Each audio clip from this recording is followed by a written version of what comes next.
and welcome back to another in-depth weather video. Today we are talking about Tropical Storm Julian, which has formed in the Atlantic. So let's get right on into it with our current stats. Starting off with maximum sustained winds, which are at 60 miles an hour. We have minimum central pressure of 995 millibars and moving northeast at 24 miles an hour. Moving on to the warnings and cone, showing this remaining as a tropical storm throughout probably the next 24 hours, and then getting demoted to a post-tropical cyclone as it continues to move toward the north and into cooler and cooler waters.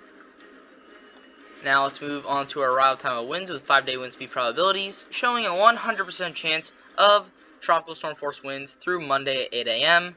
and the possibility of having tropical storm force winds is likely 50 to 60% through Tuesday 8 a.m. So let's move on here to the current images from the satellite, and you can see that the storm is heavily one-sided on the northeast side of the storm, but there is clear rotation, clear thunderstorm development, so a pretty good looking storm. This storm is expected to become post-tropical on Monday from the latest National Hurricane Center update. So moving on here, current storm information, starting off with our global and hurricane models, showing a clear path moving to the northeast and then curling to the northwest. Now at this point, right around 48 hours from now, things get a little tricky as the low pressure will be weakening at that point.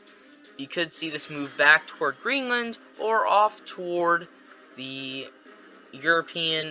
Western European areas, possibly Iceland, so many different options there. The GEFS model shows a median line taking this all the way west to the tip of Greenland and then east up toward Iceland. And the GEPS shows a hook back toward Canada after passing Greenland, so potentially maybe a little spin there, and there could be a little bit of high tide risk in Newfoundland and Labrador.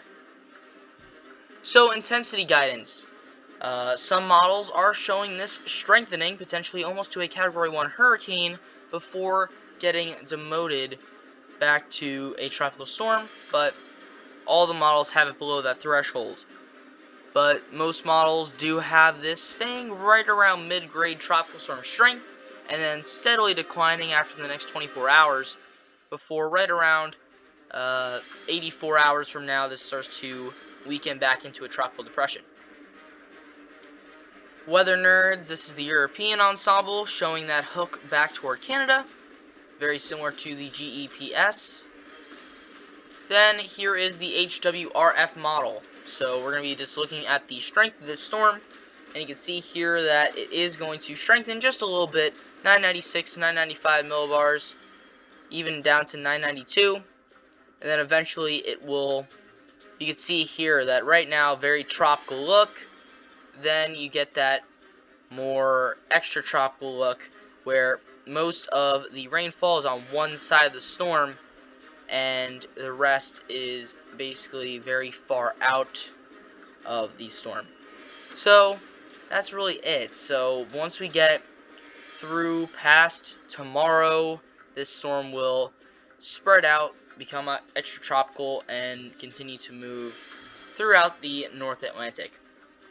So a pretty short-lived storm here.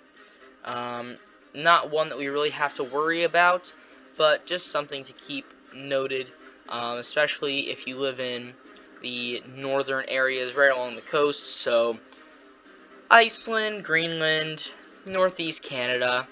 Potentially you could see some impacts from this storm, but if so, they'll be very small. But just another storm, and we haven't even hit September yet. We are getting very active in the Atlantic, so that is all I have for today. If you like this video, consider liking, subscribing, and hitting the bell. But I'll see you guys next time.